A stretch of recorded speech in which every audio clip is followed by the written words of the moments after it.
कैमूर जिले के शहीद भवन भभुआ में महागठबंधन प्रत्याशी मनोज राम के द्वारा भभुआ नगर और प्रखंड के साथ साथ सभी महागठबंधन के कार्यकर्ताओं के साथ एक बैठक की गई। इस बैठक की अध्यक्षता भभुआ प्रखंड अध्यक्ष हरीश कुमार के द्वारा किया गया, जिसमें 1 जून को होने वाले लोकसभा चुनाव में जीत को लेकर रणनीति बनाई गई। वहीं प्रेस वार्ता के दौरान मनोज राम ने बताया कि भारतीय जनता पार्टी के लोग जो 400 पार की बात कर रहे हैं, यदि भाजपा की सरकार बनी तो महंगाई इतनी बढ़ेगी कि डीजल और पेट्रोल 400 रुपए के पार बिकेंगे। उन्होंने कहा कि महागठबंधन के सभी वरिष्ठ नेता जो कि हमारे गार्जियन हैं, उनको बहुत बहुत धन्यवाद देता हूं कि उन्होंने हमारे ऊपर विश्वास किया। वहीं जगजीवन बाबू के सपने को साकार करने के लिए बहन मीरा कुमार ने भी हमें अपना आशीर्वाद दिया, इसके लिए मैं उनका सदैव आभारी रहूंगा। उन्होंने कहा कि इस बार सासाराम ही नहीं, पूरे बिहार में महागठबंधन पूरी ताकत के साथ चुनाव लड़ रहा है और हम लोग चुनाव जीतेंगे और जीतने के बाद अपने क्षेत्र के शिक्षा, स्वास्थ्य, सिंचाई जैसी मूलभूत सुविधाओं पर विशेष ध्यान देते हुए क्षेत्र का विकास करेंगे। विचार विमर्श बैठक में सैकड़ों पुरुष एवं महिलाएं के साथ साथ युवा भी नजर आए। बैठक में कांग्रेस जिला अध्यक्ष सुनील कुशवाहा, राजद महासचिव भोला सिंह यादव, जिलाध्यक्ष राजद अकलू राम, गणेश दत्त पांड्या, कांग्रेस जिला महासचिव दिनेश दुबे, प्रखंड अध्यक्ष राजद रामपुर सरोज चौबे, सचिव बिहार प्रदेश कांग्रेस राधेश्याम सिंह कुशवाहा, पूर्व जिला अध्यक्ष कांग्रेस कमल सिंह, माले नेता विजय सिंह यादव, अनीता सिंह जिला अध्यक्ष महिला सेल कांग्रेस सहित काफी संख्या में कार्यकर्ता मौजूद रहे।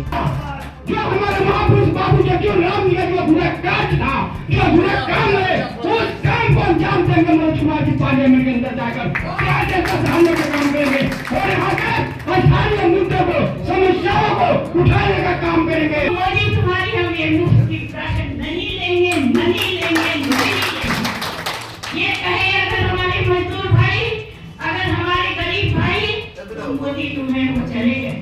इसके साथ ही मैं अपने प्रत्याशी मैं कहना चाहती हूँ, आप लड़िए, बढ़िए, हम आपके साथ हैं। कहना चाहती हूँ, कोई नेता नहीं, हर कोई काम करता है, कृपा करके आप हमको नेता करके नहीं बुलाइए। ऐसा होगा,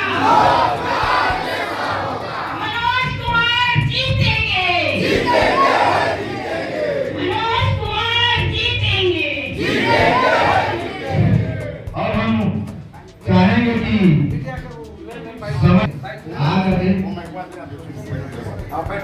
भूमिका थी इस देश की आजादी में, इन मुसलमान बहनों की क्या इस देश की में भूमिका थी आजादी में। याद कीजिए, बहादुर शाह कुंवर सिंह लड़े तो वहाँ बहादुर शाह भी लड़े, एक बूढ़ा मुसलमान भी लड़ा इस देश की आजादी में। अगर इस देश के लिए झांसी की रानी लड़ी तो उस हजरत बेगम को भी याद करो, सर्व करो। बैठी ये महिलाएं सिर्फ घर ही नहीं चलाती हैं, ये महिलाएं हमारे भाइयों को भी चलाती हैं। अगर घर की महिलाएं ठीक हो तो पूरा समाज ठीक हो जाएगा और पूरा देश ठीक हो जाएगा।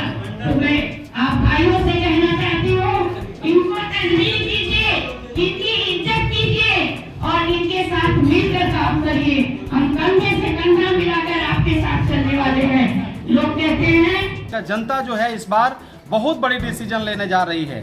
चुनाव में कौन और कितने लोग खड़ा है ये मायने नहीं है। चुनाव से पहले जनता के साथ में कौन खड़ा था, इनके दुख दर्द में कौन खड़ा था, चुनाव के बाद जब ये बीत जाएगा 1-2 महीना के बाद, 1.5 महीना के बाद, ये कौन खड़ा होगा उनके साथ, कौन उनका बेटा होगा, कौन उनका भाई होगा, इन सारे चीजों को लेकर के ये मुद्दा बनेगा। और इस बार का जो मुद्दा होगा वो लोकल मुद्दा होगा। आप देखिएगा, रोजगार में हमारे बहुत सारे नौजवान हैं जो बड़े तादाद में बेरोजगार बने हुए हैं। महाबोधि ट्रेन देख लीजिए, पुरुषोत्तम जो हमारे ही रूट से गुजरता है, मोहनिया, भभुआ और कुदरा होकर के, सैकड़ों हमारे भाई प्रत्येक दिन जानवर जैसा लद करके और जनरल बोगी में दिल्ली बम्बे, सूरत जाते हैं, जहां हमें गाली दिया जाता है, वहां भी हम मार खाते हैं। ये मुद्दा होगा। शिक्षा को देख लीजिए, आप देखिए, यदि अपने बेटा को, भाई को हमें पढ़ाना है तो बाहर भेजना पड़ता है। कि कितना % लोग एबल हैं जो अपने बच्चों को कोटा, दिल्ली, पटना पढ़ा सकेंगे।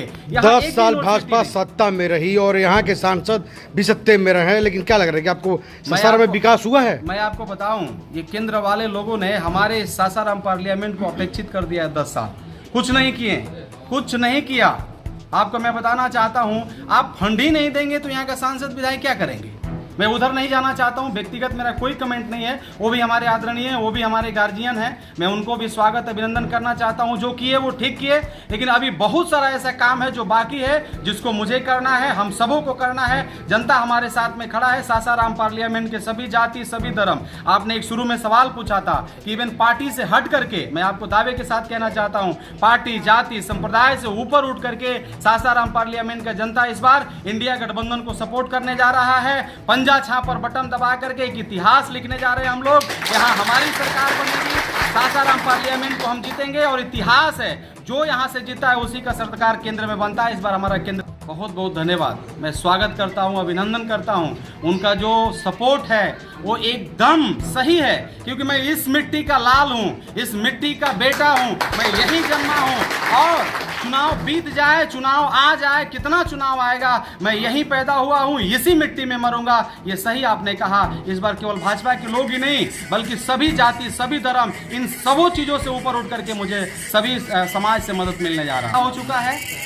विकास 10 साल में अंधा हो चुका है, और धर्म, आप समझ ही रहे हैं, धर्म के नाम पर धंधा। क्या लग रहा है अब लोकसभा में अगर जीत कर जाएंगे तो विकास की परचम लहराने में कामयाब रहेंगे? यहाँ की जनता का मैं आवाज बनूंगा। मैं आपको वादा करके जाना चाहता हूँ, मैं बोल रहा हूँ इस मंच से। हमारे सैकड़ों गार्जियन लोग हैं, हमारे बड़े भाई, हमारे माताएं लोग हैं, आप बहन लोग हैं, सभी लोगों से मैं वादा करता हूं कि इनका मैं आवाज बनूंगा। और सदन जो 10 साल तक चुप था, सासाराम पार्लियामेंट से मैं यहाँ का कोई भी सवाल कोई नहीं सुना होगा, मैं इनका आवाज बनूंगा और हर सदन में सासाराम पार्लियामेंट का मुद्दा उठेगा और इनके बातों को मैं उठाने अब जिधर जा रहे हैं युवाओं की झुंड जा रही है, इसका मुख्य वजह क्या है? अरे मैं बेटा हूं, मैं उनका भाई हूं। अब अपना बेटा, अपना भाई यदि चुनाव लड़ता हो तो घर में कैसे सोएंगे? चाहे कितना भी आग बरसे, चाहे कितना भी धूप चले, हमारे इन्हीं का तो मैं बेटा हूं। इनका फर्ज बनता है मुझे लेकर के चलना, मुझे चलाना। ये सब लोग चल रहे हैं मेरे साथ में। प्रमुख मुद्दा बेरोजगारी, शिक्षा, महंगाई और स्वास्थ्य और पर्यटक स्थल का मैं निर्माण करना चाहता हूं। माता मुंडेश्वरी धाम, तारा चंडी, तुतला भवानी, शेरशाह का ये धरती है। इन सारे चीज़ों मुद्दा को लेकर के मैं चल रहा हूं। किसान का मुद्दा अहम होगा। आप देखिए बाबूजी का, हमारे जो महापुरुष हैं, ये धान का कटोरा कहा जाता है। ये हमारा एरिया जिनके कर कमलों से करमचट बांध बना, इंद्रपुरी बना, आपको मालूम हो तो उसके बदौलत ये धान का कटोरा हुआ।